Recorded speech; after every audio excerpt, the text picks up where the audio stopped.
Welcome to our channel. Today we how to transfer owner changes across CRM systems, complete guide step by step clearly. To begin transferring owner changes across CRM systems, first identify the CRM systems involved. Next, check if both systems support data export and import functionalities. Gather the necessary credentials for both CRM systems to access the data management features. Open the source CRM where the current owner data resides. Export the relevant data, focusing on owner fields and associated records. Ensure the export format is compatible with the target CRM, usually CSV or Excel. Review the exported data for accuracy and completeness. Log into the target CRM where the owner changes need to be applied. Prepare the data import process in the target CRM, ensuring you understand its mapping requirements. Map the owner fields from the exported data to the corresponding fields in the target CRM.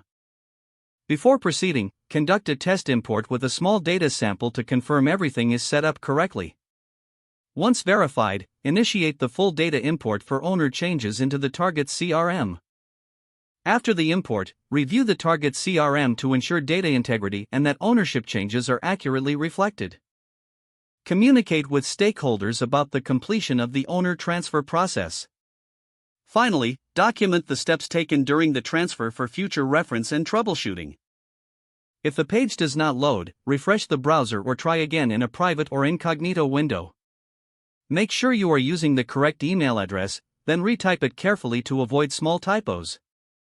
If your password is not accepted, use the reset option and create a new strong password you can remember. Check your spam folder for verification or security emails, then complete any requested confirmation steps. Enable two-factor authentication if available to improve account security and reduce unauthorized access risk. After signing in, review your profile details so your contact information and settings are accurate and current. If you see an error message, note it down and try again after restarting your device and internet connection. Log out when you finish, especially on shared devices, to keep your account and payment information secure. If the page does not load, refresh the browser or try again in a private or incognito window.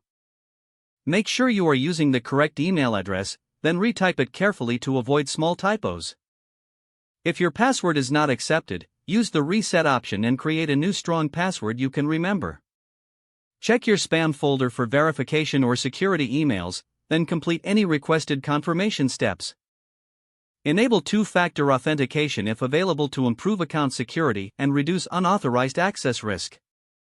Don't forget to like this video and subscribe to our channel for more step-by-step tech guides.